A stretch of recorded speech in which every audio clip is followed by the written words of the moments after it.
name is Watson. You guys know me, or hopefully you. I'm a facilitator of learning in the economics department here in the Wilbur O. and Ann Howard College. You say that I so thrilled that you guys. This is my favorite part of this talk because you guys are not required to be here. This is not class. We're not doing a midterm or a final. You guys are here because you want to learn something that cool. That was the vision that Thomas Greenfield had when he made his plan to create this high seminary of learning. The other reason that I'm stoked right now, is an old and I guess slightly offensive saying that those who can do, those who can't. Then I identify as a facilitator of learning, not teacher. But we have two speakers here today that can do. These are two people who are bankers. I don't know if you identify it. That's strong. Yeah. That's strong. Okay? What do you call yourself? The business leaders. And they're not just talking about the wall-to-wall diversity.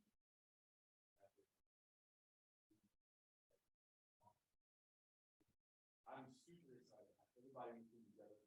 See if we can from what is a complicated, controversial, sometimes scary issue.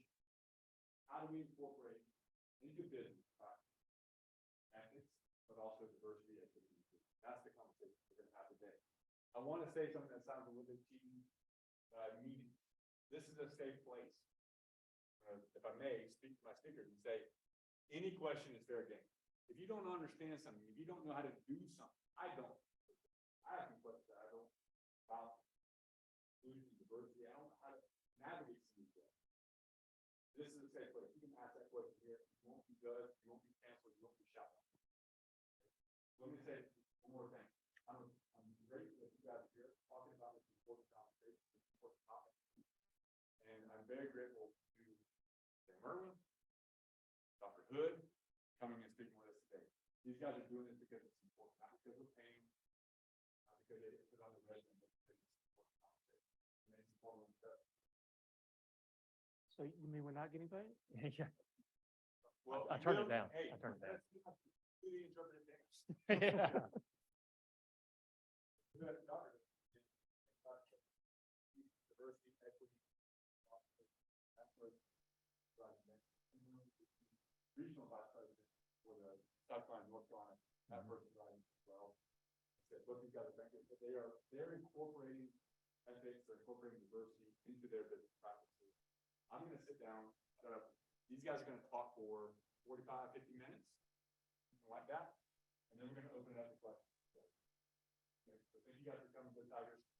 Thank You going to lead us off? I am. Erwin. Good afternoon, everybody, and thank you all. Thank you for being here. It's 5 o'clock on a Thursday afternoon. Probably not where it totally you want to be, but to have this size crowd here, and we're not going to talk for 45 minutes and then you all ask questions. You're going to ask questions the whole time. I hope this is completely interactive in terms of what we're going to try to talk about today. Dr. Hood will talk in just a second, but a few things just for me. So my name is Sam Erwin. I live in Greenville. I'm a 1990 graduate of the business school here with a degree in financial management. And I've been a banker for 33 years now. And the reason I'm a banker is sort of because I came to a program like this a long time ago in 1988 over at Tillman Hall or Main Hall. And Hugh McCall, who probably none of you have heard. Has anybody ever heard of Hugh McCall? Just curious. Oh, I know you have. You don't count. Anybody else? So Hugh McCall was a banker at a bank called North Carolina National Bank. And they were the first bank that really did international or national banking. And he came and he was a speaker over there. And we got the day off from class. It was a morning to go over and listen to him speak. And I actually got up and came because a lot of people didn't, but I did. And I remember after that day that I called my dad. I said, you know what? I think I might want to be a banker. And really here I am 33 years later. And it's been a wonderful career. But we're not going to talk about banking in the general sense today at all. But we are here to talk about a really interesting topic. And I've been on the Rutland Institute for Ethics for about 10 years. And I've really, really, really enjoyed this work. And Bill McCoy, who's maybe on here somewhere, has done an incredible job with this institute and trying to bring ethics, to teach ethics across all curriculums, because it is so critical and so important that we make good decisions, the right decisions. If you're going to follow a leader today, you want to trust them. And how can you trust a leader that doesn't demonstrate ethical behavior? And you see it every single day. And you're like, how could you ever follow a person like that? And we hope that by this work through Rutland Institute, that we are going to bring this ethical conversation to what we do. So today is a little different. And I've actually come and, we teach the STAR model in the Business 1010 class. I've done that a few times, kind of interesting. But here we're talking about bringing diversity, equity, and inclusion into ethics. And what does that mean for the global workplace and the place that you're all going to work as you get out into your careers? And it's a fascinating, I've had to really step back and think, what does that mean? Where does DE&I begin and ethics end? Where does ethics begin and DE&I end? And the truth of the matter is it's all in there together. And I don't know, when Bill called me and asked me to do this, I started asking people, when you think about ethics and you think about diversity, equity, inclusion, what does that mean? How do they work together? And I had someone tell me one cannot exist without the other. And I think that's true. So we're going to talk a little bit. I'm going to go after Dr. Hood and talk a little bit about ethical leadership and what that looks like. But really what we want to talk about is the intersection of the two and what does that look like and why is that important in today's workplace? Because if you all, I'm assuming, want to be leaders and get out in the workforce someday, and if you're going to lead effectively, you don't lead one group of your population, you lead everybody. And the workforce is getting more and more diverse and more, we live in the upstate of South Carolina in Greenville with Michelin and BMW and all the companies that come along with those two companies. It is an international workplace. Do you think that you can just live the way you've always lived and lead your group in exactly the same way that you grew up and expect that's going to necessarily resonate with your workforce? Probably not. So you need to be open-minded. You need to be thinking, you need to understand and take the time to understand people and where they're coming from, what's important to them. And that's really about this work. And if you can do that, if you have an open mind, if you listen, and then your group, your leader that you're leading, they will listen and they will trust and you will lead effectively. But if you don't, and you don't lead in that way, you are not going to be successful. There is no way. And this workforce in the world that we're living in, the world that I'm 55, I won't be working a ton longer, but it's changing every day. And that's a good and exciting thing. And we need to think about what that might look like and how we can be effective. So that's my little preamble. I'm going to turn it over to Dr. Hood to kick us off. And then I'm going to come back in a few minutes and talk about ethical leadership. And then we're going to open up the questions. Although you can ask questions anytime. All right.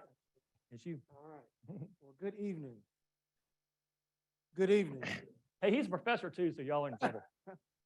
I was not going to do this, but since Reed gave a Go Tigers, I would be remiss not to give you a roll tide.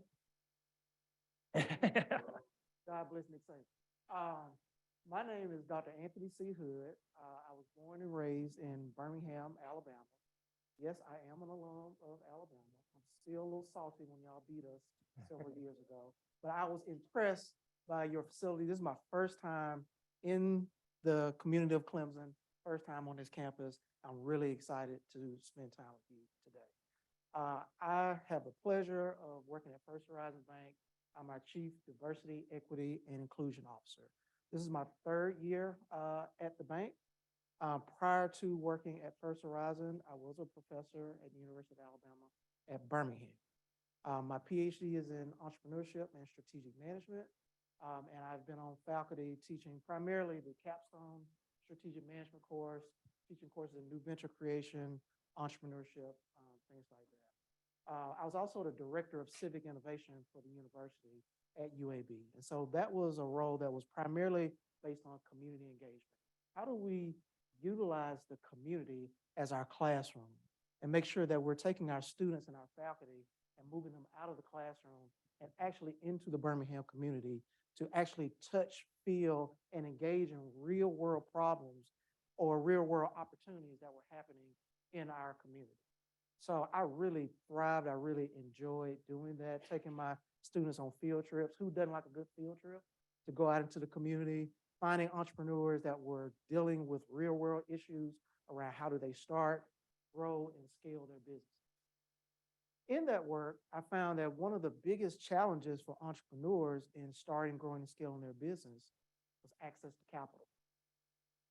And most of the time, well, I'll ask you, if you're starting a business, where do you normally get your first access to capital? If you're just starting out, you got an idea, you're trying to get that first MVP, that first prototype, where do you get that money?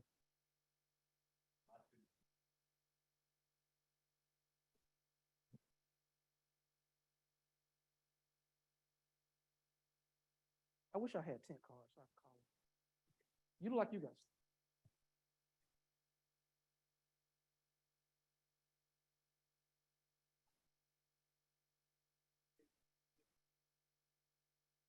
That's one place, yes. Or what? Mortgage on your house, yeah. Uh, Friends and family. That's typically one of the first places that you're gonna get your capital from friends and family. And, but if you have a house, you're probably gonna take a loan out. So most of the time, you're the first person that's gonna put capital into it. Then you go to your friends and family and try to get money. And then once you exhaust those sources, then typically you will go to a bank and you will talk to somebody like Sam Erwin to get that capital. What we found in our research was that the folks who had the hardest challenges getting access to capital were typically women, people of color, people with disabilities, maybe even veterans. Sometimes we have special programs for veterans, but that was always a challenge for the people that I was working with. So these were some of the things that I was thinking about when I was approached about leaving. These were some of the things that I was thinking about when I was approached leaving UAB to come to First Horizon, because this allows me to actually get into and understand better about these issues around access to capital. So a lot of what I do in my role at First Horizon is how do we embed diversity, equity, and inclusion in everything that we do at the bank? Now, think about a bank. A bank is just an organization just like anybody else. But what are some of the things that banks do?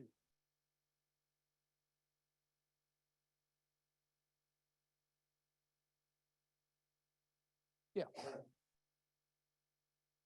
Yep. They store money. What else? Give out loans? Yes. What about inside, like in headquarters, people that may not actually go out and engaging with customers? What are some of the other functions that are in the organization? Yeah. Yes, you got to have investment folks. What else? What are some of y'all's majors? Y'all business students? Y'all, are y'all majoring in stuff? Somebody got to make. You got to have managers that like run things, yes. Like project managers, what other kind of managers? You got something? Marketing, yes. Service managers. Hiring. Accounting. Human resources. Community engagement. Asset management. Economics. We have a senior economist, Sophia, we all love at our bank. All these different aspects of the organization is what I look at is how do we embed diversity, equity, inclusion in every one of those things? So our approach is how do we embed equity into the DNA of our company? And embedding equity into the DNA means embedding equity into our overall corporate strategy, which is set by our CEO in partnership with our board of directors. And then it ladders down to each one of the, what we call line of business units. So HR, accounting, finance, procurement, charitable foundation, technology, operations, each one of those business units has its own business unit strategy. So my approach is, how do I insert or embed diversity, equity, inclusion, KPIs, metrics, strategies into their strategies so it doesn't seem like it's something off on the side. It's actually embedded in what we do. That way we can measure it, we can evaluate it, we can celebrate it, we can reward it. And when we recognize maybe patterns that are unfavorable, then we can interject and change those patterns, or we see patterns that are going well, we figure out how can we do more of that. So from that aspect, I focus less on things like unconscious bias, or you think about cultural competency. All those things are important. We do that. My partner in the Center for Talent Development, he focuses a lot on culture, training, development, but my approach is much more of a strategic posture on how we do this. So I have 3 people on my team. I have a DEI data analytics consultant, and I also have 2 other equity consultants. I have a senior consultant on my team and just a consultant on my team. And so the 3 of us, or the 4 of us, we spread out and we take an enterprise-wide approach to diversity, equity, and inclusion. So everything that we do, we're looking at data. When we look at our hiring pipeline, I'm looking at how many open jobs did we have last quarter, and what were the demographics of the folks that applied for those jobs? And of those that applied, how many of those people were then screened? And of those that were screened, what are the demographics of those who were invited to interview? And then of those that interviewed, what are the demographics of those that were actually hired? That is data. And we can look at that data pipeline, and I can look at what percentage of the folks that applied to a particular job were women, were people of color, people who have prior military experience, persons with disabilities. And then how do they move through our pipeline? So for example, if we see that last quarter, 70% of the people who applied for positions were women, but then we see that number decrease when we look at, well, who actually got interviews? Only 40% of those that got interviews were women. And then we look at those who were hired, we only hired 20%. Only 20% of the people who hired were women. Then that is a trend line that make you say, what is going on there? And so then now I can, armed with that data, sit down with hiring managers. I can sit down with my talent acquisition director and say, let's figure out what is going on here. Is there some kind of structural issue with how we're approaching the hiring cycle? Or is there something related to the actual pool of folks that are applying? Without that data, you may find yourself saying, well, I know that 80% of the people that we hire were men, but it's just not a lot of qualified women out there. But when you look at the data, you're like, well, 75% of the people who applied were women. So were most of these women just unqualified? Or is there something else that we need to address? So what I have found is that when you lead with the data, it creates a much more healthy environment to have a conversation that is not necessarily emotional. It's really all about the data. We do the same thing with our procurement cycle, looking at of the folks that are applying to, get vendor contracts, what percentage of those are veteran-owned businesses, what percentage of those are women-owned businesses, and those that are owned by people who are disadvantaged business enterprises.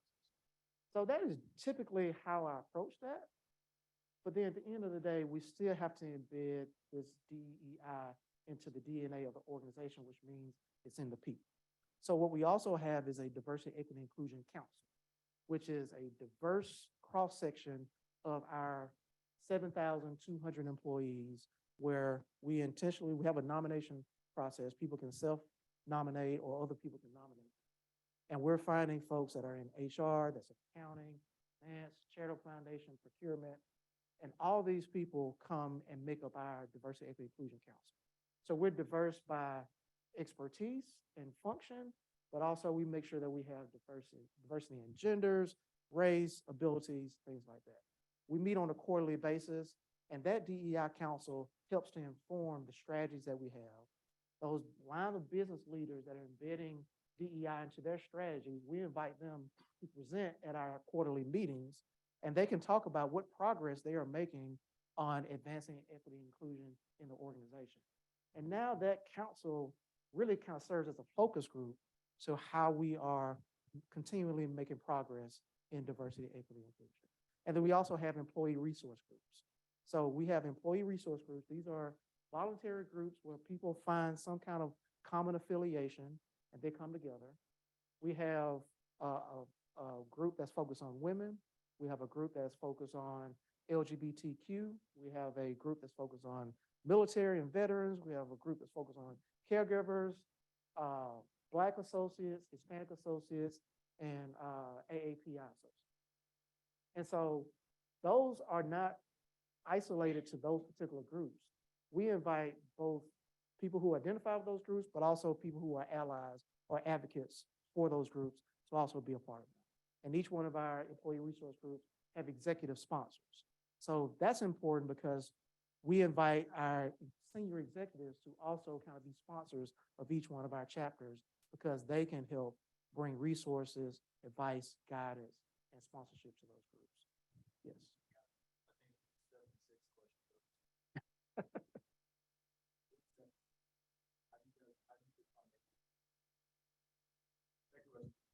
Mentioned that hiring pipeline. Yeah. An example that we're setting up or by women that want to hire. Could you explain the mechanisms that bank has taken to address an issue like that? Like it's one thing to show a trend line. Yeah.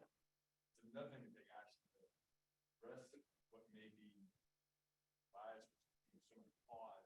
Yeah. Can't talk about that. And then people talk together. How do you guys make the case, or can you make the case that diversity, equity, and inclusion is good? Mhm. So first question, how do we define these terms? So when I first came to First Horizon, we focus on diversity and inclusion. So how I define diversity, that is just the presence of people across lines of difference, gender, race, veteran status, caregivers, things like that. So you can have a group that is diverse by those different categories, if you will, and that could be diversity, right? It's the heterogeneity of a group of people. Inclusion is much more about, once you get those people together, how do they feel? You know, do they feel welcome? Do they feel included? Do they feel like they belong?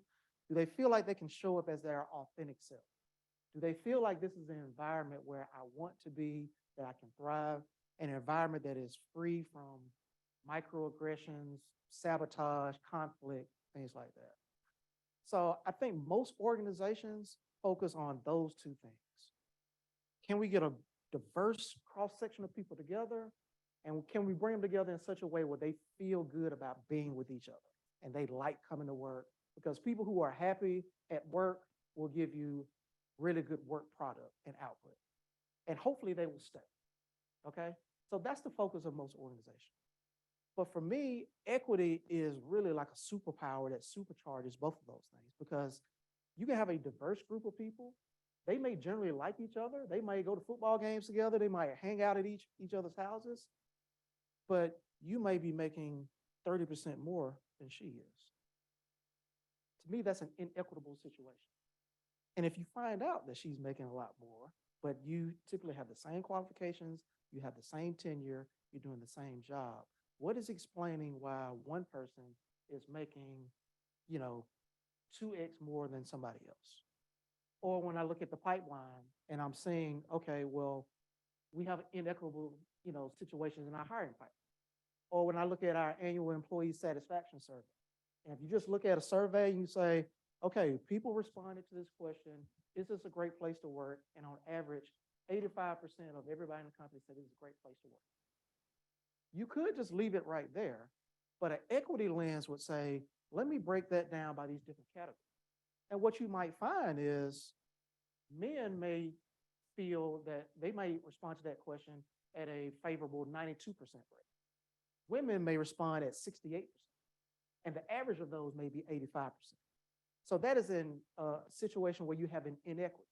And everybody may feel good about being at work, and they may be diverse, but you still have a situation of inequity. And if that inequity persists, then that is going to lead to a place where people may then start feeling resentful, or they may be susceptible to being, recruited away to go to an organization that has a much more greater focus on equity. So for us, our approach is equity is a competitive advantage for our bank, because a lot of other companies are not taking that data-informed approach to diversity, equity, and inclusion. But is that third question? Maybe it's more profitable.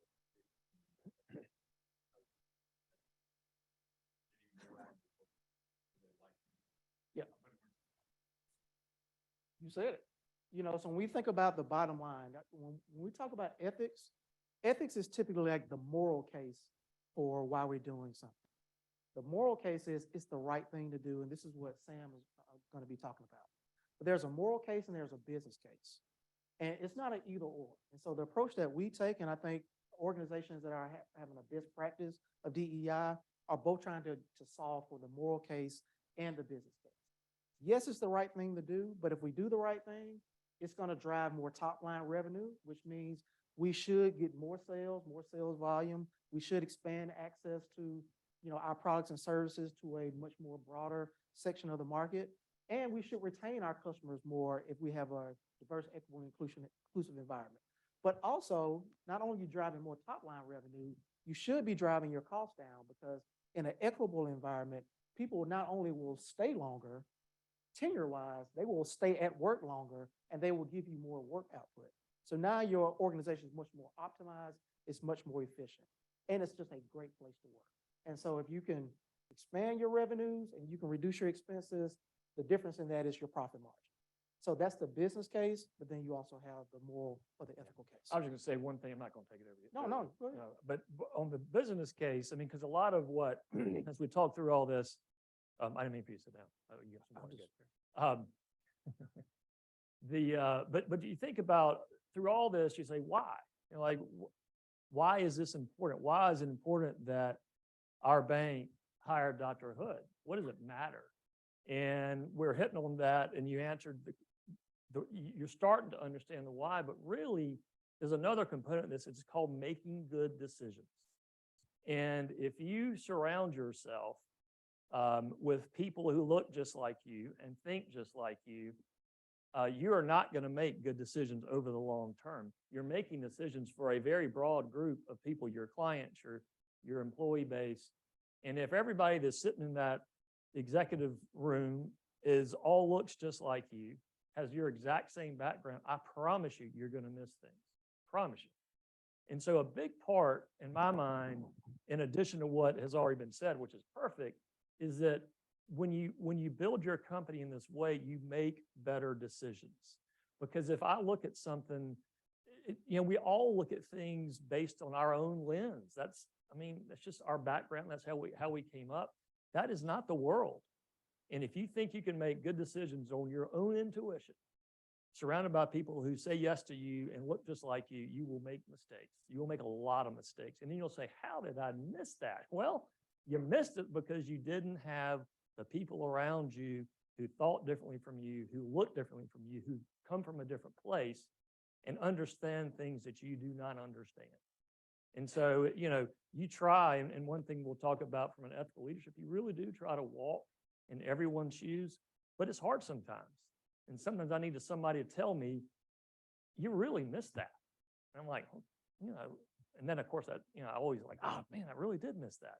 But I missed it because it may not have been my life experience, or because my eyes weren't wide open, my ears weren't open, I wasn't listening to the people around me, or I didn't have the right people around me.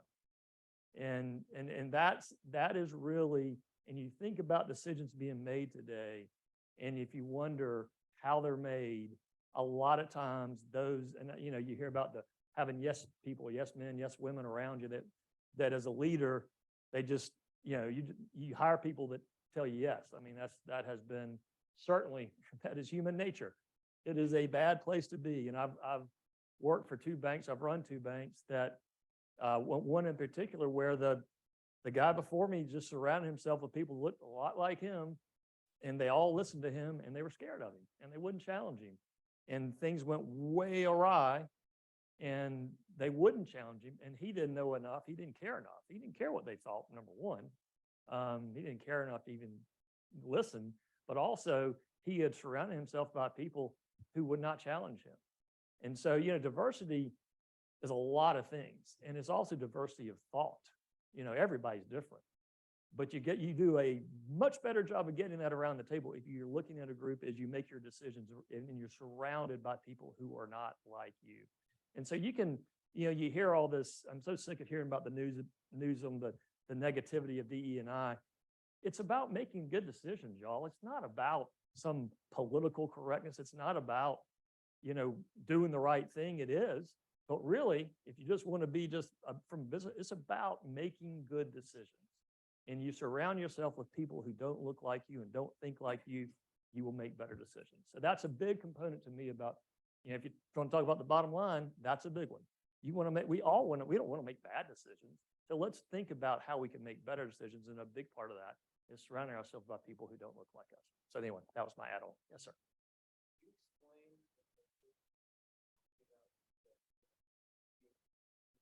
Yeah. Well, boy, we're in a safe place. So the word woke, I've heard that lately. Woke, woke, woke, woke, woke. We hear it all the time. I don't think people that are saying it I don't even know what it means personally. But here's what I say to people that start talking about, well, you can't have, a program, a DE&I program at your company because you make people feel uncomfortable. I mean, I need to feel uncomfortable. If I'm comfortable all the time, if nobody ever challenges me, I will never be better. Never. I will not be better. Again, I'm talking about surrounding people that don't say anything to you, they don't challenge you. So what I'm talking about is that a lot of these companies that are doing this great work and trying to make good decisions are being criticized for having the very programs that help make better decisions. And always, and I've when people go down that path and I'm talking to them and they think about, imagine if you're a CEO of a company, we have 8,000 people or whatever, 7,200, but Bank of America has 100,000 employees or whatever. I mean, over 100,000, I'm sure. Do you think they're all alike? Can you imagine that, they're international? Can you imagine the differences in that company? It is only fair that you would have these programs to help us be better leaders. And that's what I'm talking about, is when you hear all this noise about these programs, you got to think about why they're there and how they're going to make us better. It's not because we're trying to check some box or even be an ethical leader. It's about being better and serving our employees better and serving our customers better and understanding them better. And if you can only do that if you understand. So that's, yes. Emily Elizabeth, yes. Okay.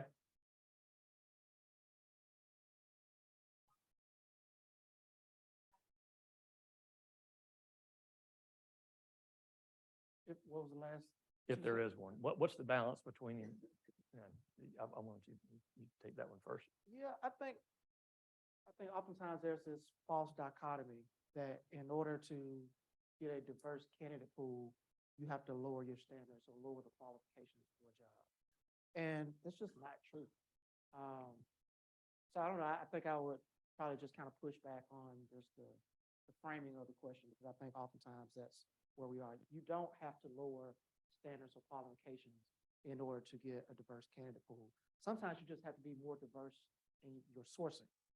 So, for instance, if I'm recruiting for jobs and I'm looking for college graduates, and I go to 3 schools, University of Alabama, Tennessee, and Clemson, how diverse is my pool?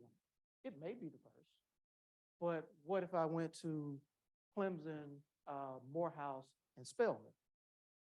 I may get a much more diverse candidate pool and much more diverse applicants. Would I have to lower my qualifications in order to diversify my candidate pool if I'm much more diverse in my sourcing pattern? Absolutely. There was another question that you asked that I did not. Yeah, and there was another thing that I wanted to also address as far as so what are we doing? So one of the things that we're doing right now, you guys have heard of the Rooney Rule in football, where you really want to kind of make sure that you have a diverse candidate slate, because if you have when we talk about diverse candidate slates, that means the people who are actually making, the final interview pool, okay? So what we're trying to strive for is you can't hire women if you don't interview women. Does that make sense? So how do we get more women to apply? And then how do we get more women to get interviewed? Because that's going to increase the chances of us hiring women. So what we're striving for now in certain job categories within the company, we are encouraging our leaders to ensure that they have a diverse candidate pool, but also a diverse interview panel. I don't know if you ever heard of a diverse interview panel, but this is something that we don't talk about a lot, but we need to, because it's a best practice. So whenever we are hiring, particularly in my office, when we are hiring for somebody, the interview process is not just me making a decision because I know I have my own biases. I'm an African-American man that grew up in the fourth blackest city in the United States, Birmingham, Alabama. 73% African-American. Okay. I've never served in the military. I'm heterosexual. I'm Christian. You know, there's a lot of things that shape how I think about the world. And I'm also an academic. So I have a very academic lens. And I was an engineer before that. So I'm very process oriented. And I'm very much a right-brained individual. Okay. But when I'm hiring, I always make sure that I have a panel of 3 to 5 other people who are diverse from me, not just in race and gender, but also expertise, background, degree. So the last couple of hires that we've made, I pulled somebody from HR, but then we also pulled somebody from operations, and we also pulled somebody from sales. And so they interview our candidate pool, and then I also interview the candidate pool. And they interview the candidate pool separate from me.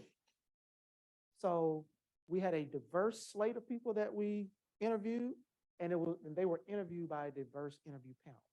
So that is something now that we're rolling out guidance. Sam, you'll see this in the lead on April 13th, where we are encouraging our leaders to have a diverse pool and panel. If they don't have that, then we're going to go circle back and have conversations. Okay, what challenges did you engage in? Because what we see is that for this last job that you hired for, you interviewed 5 men and you hired a man, right? So because you didn't interview any women. So is there something in the candidate pool that caused you to end up with a candidate slate of 5 men, or is there something else that's going on? So these are some of the things that. You know, and I think that getting back to sort of the question of how you answered it is right, because if y'all think that someone in Dr. Hood's role is there to make me feel uncomfortable, and maybe he is, and that's good, but he's not a cop. He's not saying, did you?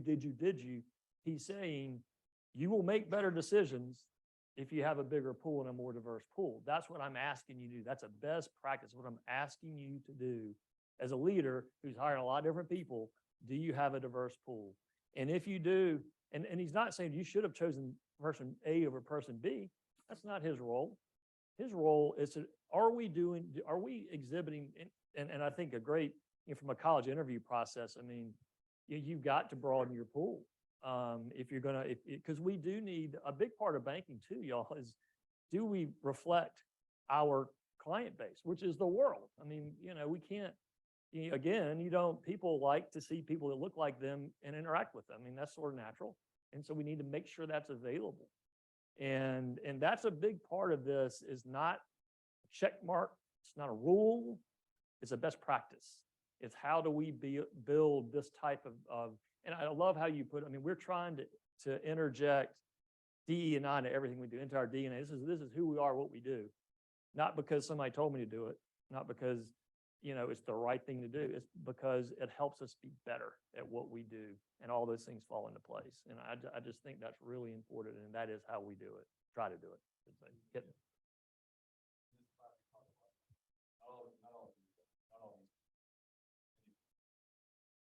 We examine policy.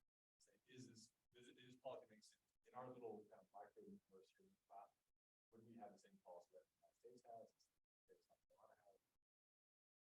Do we need to have requirements, either federal, state, local, about diversity? Or what I keep hearing is you guys saying this allows you to make better decisions. So is the market going to sort this out? Are the companies that do this voluntarily on their own going to be more profitable, more competitive than those that are lagging behind? Or is this the kind of thing where we need the government to step in and say, we need to have a certain number of board seats set aside for women, color, or military background, those kind of things? What do you guys think of that? This is the kind of thing that the market's going to discipline itself, or do we need to have for the government step in and a policy? You want to take the first stab at it? I mean, I think personally, first of all, I think rules and mandates lead to poor conclusions, because people are doing it because they feel they're forced to do it, as opposed to for the compliance. There are a ton of studies out right now that show that this works. Like, I mean, I think what's really improved in recent years is there are economic studies that show that, I mean, you can say that Dr. Hood and Sam are up here just blabbing on about these things, and this is proven. It's not like we're some academics, sitting up here making this up, trying to convince y'all this is a better way. This is proven that it actually works. And I do think that left to our own devices, we don't always get to the right place. And so I don't know where there's a balance there somewhere, but mandating that boards should have X amount, I think is a mistake, personally. But encouraging through other means is a great idea. What would you say? You may have a different opinion. I do tend to think that the market will shake a lot of this out. I'm typically hesitant to have too much of the government mandating certain things, particularly in this area. But I will say this, what the data consistently show, that your generation, more than my generation, I'm a Gen Xer, Sam, you probably are as well. Never mind, you don't have to answer. I'll just speak for myself. But your generation and my daughter's generation, so I'm a girl dad. My wife and I have two daughters that are 13 and 15. And my daughters have been talking about stuff like this for years. Before I even got into the DEI space, they've been talking about this. They want to be in a diverse environment. They grew up, with folks that did not look like them. And that's what they expect. And that's where they want to go to school. That's where they want to work. So I think the companies that are not making investments today, if they're not reviewing their own internal organizational policies, they're going to lose the war for talent. But not only that, they're going to lose the war for customers. Since I've been in this job, I've had people approach me to say, hey, I'm thinking about doing some business at your bank, but I want to know, what are you doing on X issue? Whether it's the environment, whether it's on diversity, whether it's on human trafficking. People have a choice right now, and they vote with their dollars. And so I think increasingly, the market will shake some of this out. It's not going to shake all of it out, but I think it is going to compel a lot of leaders to ensure that they're doing the moral case, but also the business case. And you're seeing a lot. What's interesting also, this is not exactly the topic, but ESG coming in, environmental, social, and governance, kind of good overall management of companies. And so that's become a target. And so you have states probably like ours that are saying that companies can't do that. That can't be a focus. And that really hurts our recruiting as a state. And you have companies like California and New York who are mandating that companies have to have an ESG policy. So companies are having a real tough time figuring this out. It depends on where you live, where you operate. You could be in a state in the South or the Southeast, and they're going to say no ESG at all. You can't have any programs tied to that. And if you want to come to our state, you can't do that. And you have some that are requiring it. And if you're a big enough company, you may have operations in both places. I mean, how crazy is that? And now you have states that are mandating pay transparency. So if you're in certain states, I think Colorado is one, maybe DC, I think is thinking about it, where if you're posting a job in that state, you have to post a salary range. And the reason why there's a push for that is that what we found from the literature is that oftentimes women will not, whatever the first offer is, women will not challenge that offer and ask for more. And oftentimes they just don't know what the range is. And so if you publish a salary range, it may make it a lot more fair that women and men will make the same amount. But the people who don't speak up are just going to get the first offer. So publishing the salary range is an attempt towards pay equity. But what we're finding is there are now companies that say, well, if you're going to mandate that I publish my salary range, I'm just not going to hire people in that state. So that's the other side of it.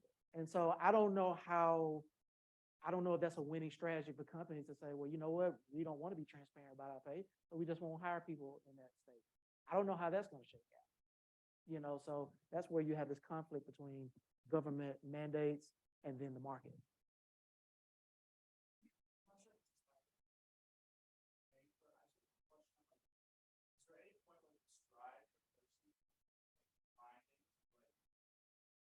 Overall goal and where you are, if so, and how do you guys do the management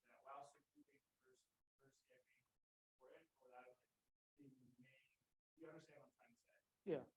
I think it's kind of related to the question that came up the question that you asked. I think some of the pushback to things like DEI, ESG, CSR, I'm using a lot of acronyms. Hopefully you know what these acronyms are.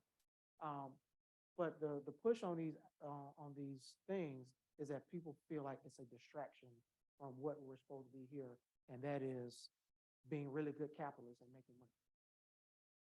And I don't see those things as being mutually exclusive. I think there's always too much of a good thing. You can do anything too much, and it will be a distraction. We haven't reached that place. We're far away from that in my company. I haven't really seen a lot of companies that go too far.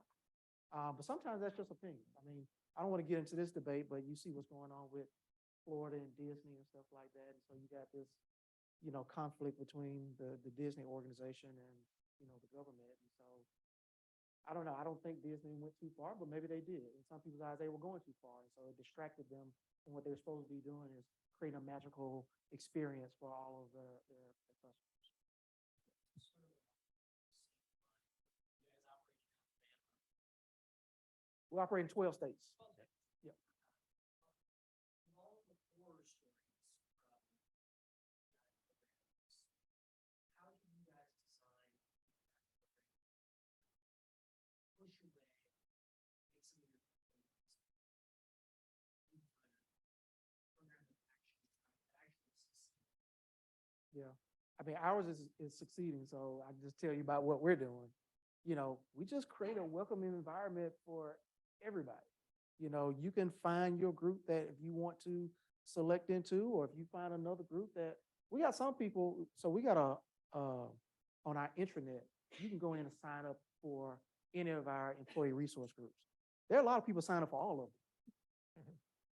And that's cool. Like we welcome that. We have people that want to be on our DEI council. People support the things that we're doing, and we haven't gotten any pushback, and it hasn't been a distraction. We're in another unique environment, and we can talk a little bit about this too, because I know part of this conference is about, working in a global environment. So we are based primarily in the Southeast, from Houston down to Key West up to North Carolina, and we have an office in New York. But we're being acquired now by TD Bank. TD stands for Toronto Dominion. So TD is headquartered in Toronto, Canada. So we have a Canadian bank that's buying us. And so how DEI shows up for a Canadian bank is a little bit different from how we typically approach DEI in the States, and particularly in, the Deep South. So we have that also going on. But going back to your original question, I think what we're doing right now is really helping us retain our best employees, because oftentimes when you're going through merger and acquisition activity, it creates uncertainty. And when you create uncertainty, people leave the company because they want certainty. And I think because of what we've been doing in DEI, people are finding a welcoming, supportive place where they're actually staying in our company at a greater rate than previous mergers that we had, where we lost a lot of people going through that process. And I would say, I know we got a question in a second, but to your question, I was working in the early 90s when this first came on the scene, and some of that was very different from what it is today. The sort of the horror stories that you might hear about, I've been doing this for 33 years, and I haven't seen that type of environment in years and years and years. And so it's almost like the good work that's being done is being demonized in a way that for programs that really don't even exist. And so what Dr. Hood is doing for our company, he's been telling you what he's been doing. It's not, I don't have he doesn't, I don't have a weekly call with him and say, I cannot believe you did this, cannot believe you. It's not that, that's not our environment. It really is. I would say we lean, and most companies, much more on the inclusivity part of it. I think I'm the sponsor for the women's group. So I'm a part of the women's group. And I go speak to that group, which I love. And it's fine. And so I don't think it's really, just like anything else in the media, it gets pushed one way or the other. And the truth is always sort of probably somewhere in the middle.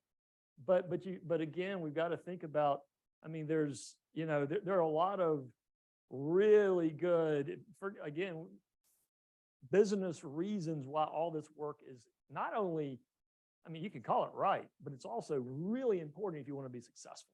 I mean, really important. And we all know that if you're going to be successful, you have to make good decisions. I talked about that a lot. And so it is really, so I think some of that, what you're seeing out there, I mean, maybe it is just somewhere in some company. I just hadn't seen it in a long time. I think at the end of the day, DEI exposes culture.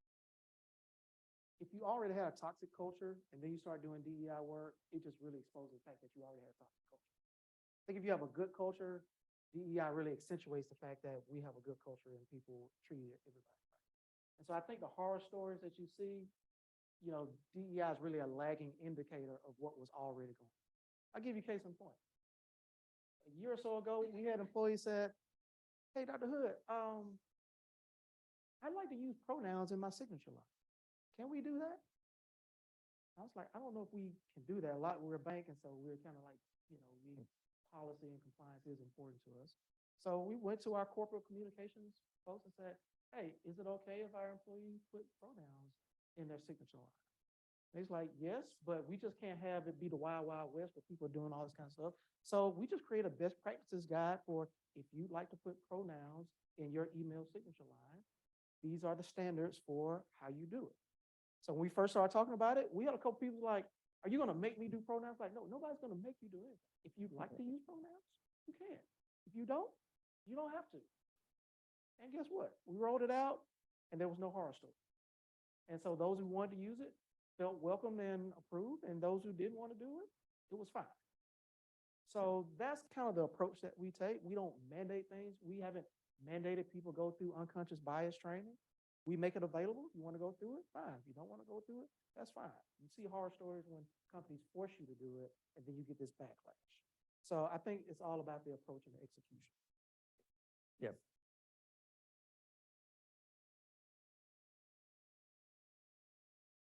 Mhm.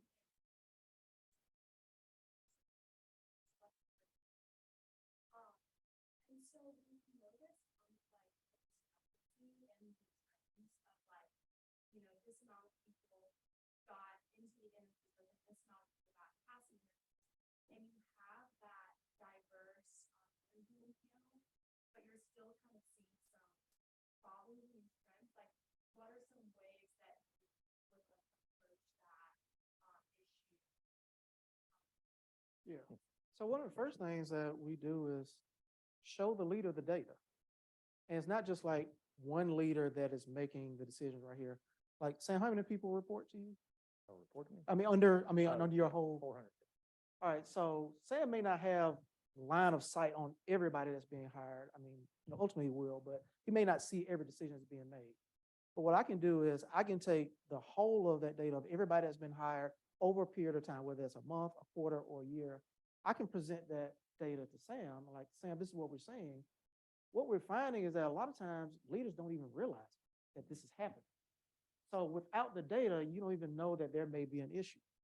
And for the most part, we don't have those issues. But in the instance that you may have an issue, it's like, oh, once you see it, you can't unsee it. And so when you see it, it's like, huh, that's interesting. So then sometimes you have to parse out the data because certain job titles you have more women that are going to select certain jobs and more men that are going to self-select in other positions. But in an instance where a solution could be, well, how are we actually advertising for these positions? And if we're only advertising in a place where we're likely to only get one group, then perhaps we need to start very intentionally do some targeted outreach to the groups that we like to see better represented in the pool. And so by looking at the demographics of the applicant pool, I can say, well, if we are light on women applying for it, maybe women are just not aware that we have these positions. The unfortunate place, and we don't have this issue at my bank, but in some instances, women are very much aware that you are hiring. They just don't want to work for you. That's a whole different issue. But I have friends that work for companies where they have a toxic environment where women have been sexually harassed, women have been passed over for positions, woman is with child, and next thing you know, she is being pushed off to the side because people think that she's not serious about working here. Why would you go and get pregnant? You just had 3 kids in the last 5 years, now you're having another one. Like, I could tell you horror stories, okay? So in those kind of environments, whenever somebody's working at a company, particularly when they leave, they don't leave quietly. They tell all their friends, and their friends tell their friends. And I have a lot of people that come to me, particularly being a former professor. People say, "Hey, Dr. Hood, I'm thinking about working here." I can't tell you how many times I'm like, "Don't go over there. Them people crazy." to not go there. Let me call my friend over here. They have a really good environment. I think you'll thrive better in this environment. So oftentimes when you're not getting that applicant pool, there could be a range of reasons. And sometimes it's because you have a bad employer brand. And that's another thing that we focus on in our company is that you have a brand for the organization, but you also have a brand in the eyes of potential talent. And that's what we call the employer brand. And if you have a bad employer brand, you're not going to get the high qualified talent to even be interested in working for your organization. We've got an online question. So Emily, Elizabeth, I think we had one. Yeah. Yeah, then we'll go here. Yeah.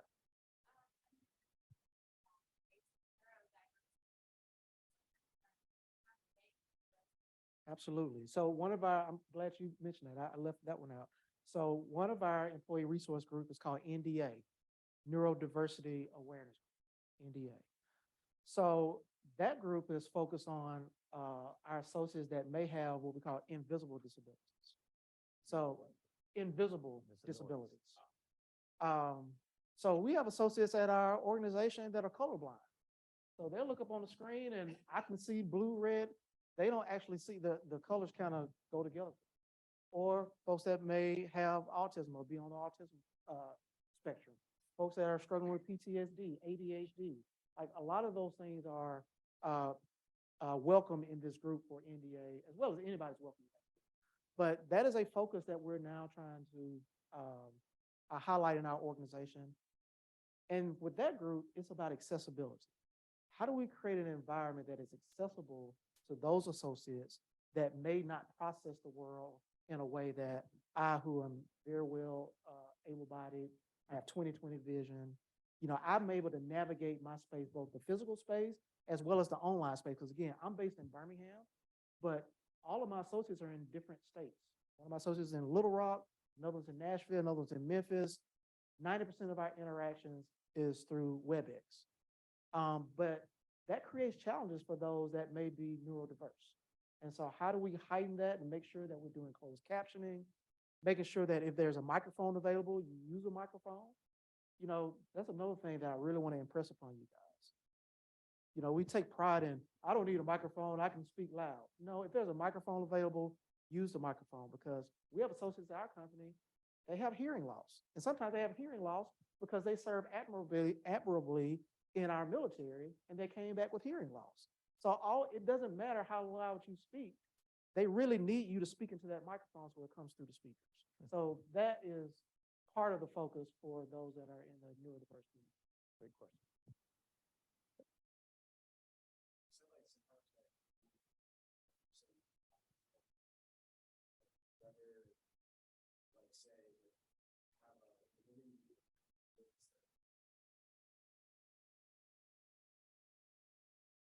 So a couple ways I'll answer that.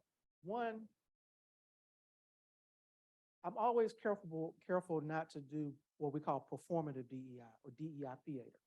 So again, if the culture is bad, but we try to mask the culture by like, okay, we're really trying to hire this woman, so let's find the one token woman that we have and make sure she takes her out to dinner because we really need to get this woman. You know what I mean? Like companies do that, and I think that is probably not necessarily as a bad practice, but again, you're not addressing the underlying issues that you have gender pay issues, you got sexual harassment issues that are not being addressed. You need to address those things so that you can attract a better pool. I would say the other thing is having employee resource groups or employee networks. People want to be able to find their tribe, whatever their tribe is. One of our employee resource groups is called Create and Inspire. It has nothing to do with race or gender. It's just associates that consider themselves to be creatives and that are involved in inspirational work. They do product design, they do user experience. You know, they do art on the side, they sing, they dance. And so those people get together and they find their tribe. So if we're trying to recruit people to come to the bank, yeah, we know we do deposits, loans, and things like that. But we say, but we also have this group of folks that like to do art and things like that. that could be that part of that employer brand that's going to attract people to come into the organization. But we can do that because we've done the groundwork to create an equitable, accessible environment for everybody. And so it's not tokenized, but it's actually part of our DNA. Real. Does that help? Yeah. I was thinking about this in the context of, you mentioned the tribe. Don't you want First Horizon to be the tribe? Are you ever concerned that if we have these resource groups or we have minority business student association, that they're creating a tribe within college and therefore not belong? So is there like a way that you guys might think about how, what is the optimal number of tribes? We do that anyway, right? No, I'm saying like, we as people do that anyway. Like when I taught at UAB, it never failed. The accounting students are always gonna find each other. You know what I mean? The marketing students were always gonna find each other. As much as we try to create, these cross-sectional diverse groups, people are going to find their tribes. And I think that's okay. That was one of the concerns that I had when I first came in. We started setting up the employee resource groups, because we had a group of African-American employees that came and said, hey, we like to have our own employee resource group. I'm like, cool, why don't you already have it? Well, we were told that Black people don't need to separate themselves from everybody else, that we need to be just colorblind and everybody needs to be together. But we had a women's employee resource group since 1999. I'm like, did anybody say, we don't need the women to separate themselves from everybody else, so let's not do a women's group? So it was fine. We're still one First Horizon, but people still find a group of people that they find some sort of kinship with. And so, yes, you have these subgroups, but every organization has subgroups. You guys have student groups here, right? What are some of the student groups that you have here at the college? Y'all got student groups? You got women in business? And it's cool, right? I saw Beta Alpha Psi set up a table right out there. You got this institute. So it's okay to have subgroups because that's just human. But you don't want to have it to a place where those people get together and they don't get outside. So they create an echo chamber and they only talk to each other. So you have the times where you come together as a smaller group, but then you span back out to the large group. And just like Sam mentioned, we are very intentional in making sure that we have allies a part of every one of our groups. So every one of our women's group have men that are part of it. We have a Hispanic group, but it's not just Hispanic associates. There are a lot of different races that are part of that group, so on and so forth. I thought I'd take a little break, talk about not break, but some funny stories about this work and how I just started thinking about this a few minutes ago when I took over a company about 10 years ago, a little bit longer than that. I came in from the outside. So one thing about different views is sometimes it's just somebody that hadn't worked there for their entire life and they just come in and they look at things in a different lens. And so I get there and you consider the executive team diverse at one level because we had a female HR leader, but she was older and she had some views that were not in sync with some of our younger ladies. And so I started reading the handbook and it said women had to wear pantyhose. And I'm like, that's kind of interesting. So I go home and ask my wife, when's the last time you wore pantyhose? And she said, never, or in a long time, forever. And so I just go in and say, hey, that doesn't seem to make a lot of sense to me. So let's just do away with that part of the book. No big deal. Except that when I walked into these offices and these ladies went nuts, thought I was a hero because because I asked my wife a question, which is, do you wear pantyhose? No. Well, how would you feel if you were told you had to wear them? She'd go, I wouldn't be very happy about that. It wouldn't be a place I want to work necessarily. It's a really small example of if I looked at food, I don't know. I've never worn pantyhose. I don't know if they're comfortable or not. It doesn't matter to me. But yeah, okay. What I had. But that's kind of it's silly, but it's true. Like I would have only through my lens, I would have never known that. And another one, probably more serious, is that we also had this thing about women getting pregnant. And we didn't allow this is 2009, 10, this COVID thing introduced a lot about working from home or working remotely. Back then it wasn't a deal. And so somebody came to me and said, I actually went to HR first and said, I'm having a baby. I'd like to work 30 hours a week, and I want to have some of that remote. And she was like, absolutely not. That is not our policy. I'm like, huh, yeah, it's kind of interesting because this is a really talented person. And I know she works hard. Why wouldn't we do that? Well, it's actually, it's in the policy if we can't. I said, well, why don't we change the policy? Not that hard. And so we did this with about 4 or 5 women, and the loyalty that that created of being open to a different way to do business and working from home, some period of time and only working 30 instead of 40 hours. And I guarantee you, at the end of the day, they were thrilled. And most of them worked far more than 30 hours. So they worked more than they were getting paid, which is, I didn't ask them to do that, but they're just so committed. But they were doing it from home in a way that they could want them to do it. So, it's about listening to people and taking a step back in whatever form you can. And so from some of these resource groups, I guarantee you, we've learned some things that inform you and you inform us.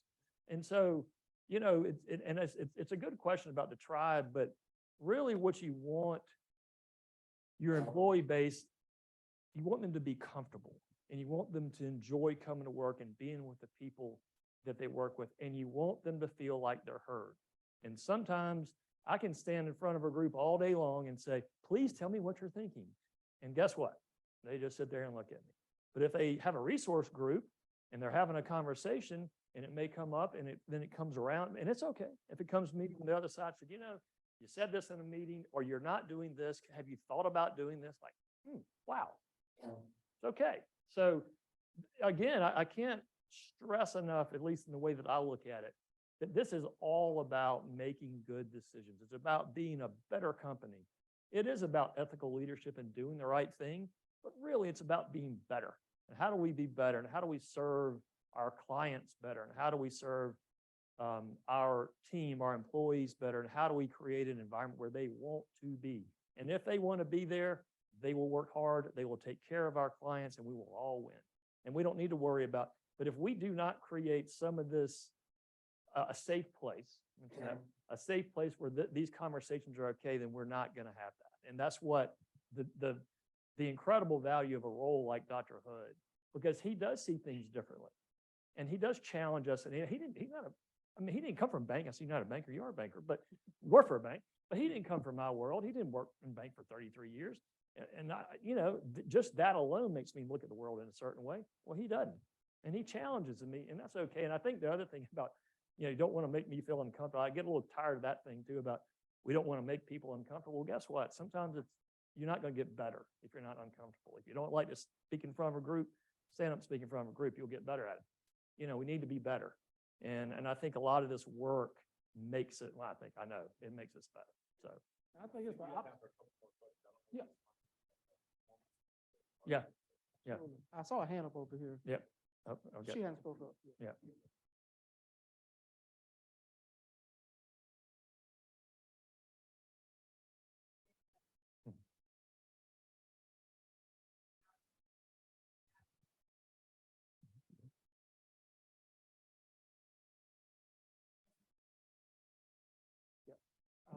There was an article, it just came out in Forbes, I guess, maybe like 6 weeks ago, gave like these 12 things that you can ask.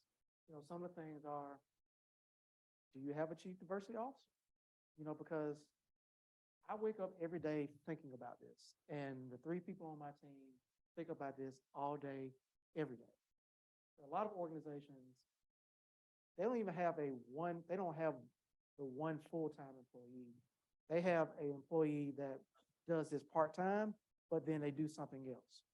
So for me, that is a signal that I'm not going to say it's performative or not. I will say that they are just very young and immature in their DEI journey. Because DEI is a journey. I look at it as a continuum.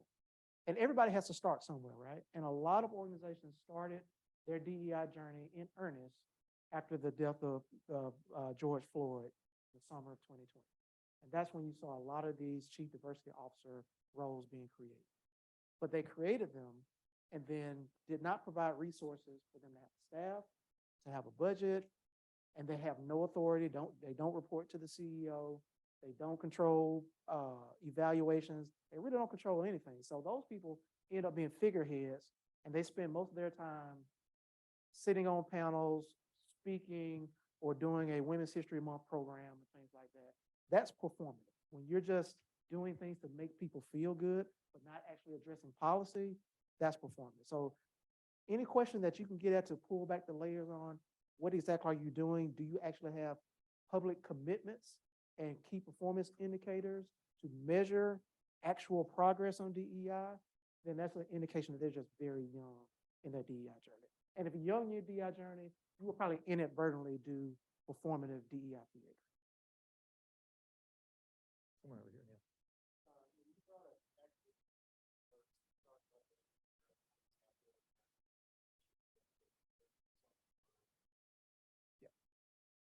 However, if person getting paid 30% more is a better one, with the job, is that okay? How do you feel about that? Holding their backgrounds. Correct. The background training, all that, somebody's more productive.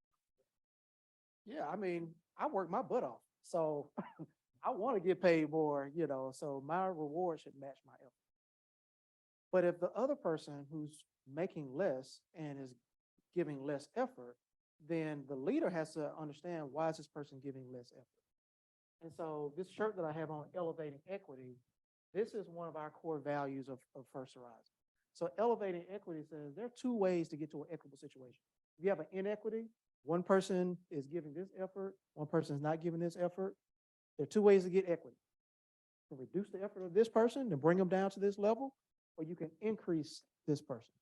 So our approach is elevating equity. Whenever we find an unfavorable condition, we want to bring that up so that it is at parity with the much more favorable situation. I think the other thing there that has happened that you got to be careful about is the starting salary, because, in a big company, if it wasn't equitable at the beginning, you don't just automatically give someone 15% to catch up. I mean, we actually have been doing some of that. I mean, you see that really through competitive things, really. You get, so-and-so went to another bank, and oh crap, we're under paying them. But you do have some situations where, for whatever reason, they just started in an inequitable place.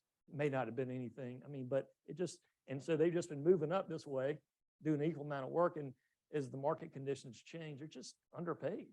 And I would say there's more of an effort to understand that gap than there's been in the past. And it doesn't mean that anybody did anything wrong. It could have been the job grade when they started and the person started a little bit later. We have the fascinating thing going on right now where minimum wage. And so we have, our minimum, what is it now? Is it $20 or? Yeah, it says $20. So we had people that have been here for 30 years as a teller. And this is true. I mean, and they're making $20 an hour. And you have somebody that just started last week and they're making $20 an hour. And I've heard a lot more complaints about the person that's been around forever. The person, it's just, you would have thought it'd been hey, great, we have a higher minimum wage, except for the people, call it the compression group, where they're like, wait a minute, I've been here forever. And that person that just showed up is making the same thing I'm making. And they're like, oh gosh, how do we fix that? And so we try to fix that. None of this is ever right or easy, but you should be open to the questions and trying to think about it. And I've seen more in the last 2 years, I've seen more of these gaps than I really thought were there. And I do try to fix them. And if someone comes to me and says, man, we were looking at the universe and this person is just way underpaid. Nobody's pointing any fingers, nobody did anything wrong. Just fix it. And we fix it. And just as a follow-up, there are always going to be one-off situations like something like that, okay? We don't get hung up on those. Like, those are things that we want to address. The things that I look for is things that might be systemic. So if I see like a pattern, then I want to understand, why is this pattern there? So if I look and it's, 35 people in the organization and all of the men are making more than the women, to me, like, okay, that didn't just happen because of effort. Something else is going on. It could be that all the guys get together and, they hunt together or they play basketball together. They say, hey, you tell Reed that you're leaving the organization, he's going to try to retain you and he'll give you a 15% bump. And then he goes and tell him, but we never tell the women this. And so all the guys have this insider information. And then, Sam is just kind of easy, like, yeah, I'm gonna give all the men a bump, but not give the women a bump. That's a systemic issue. Now I can have a conversation, be like, hey, we need to address some things.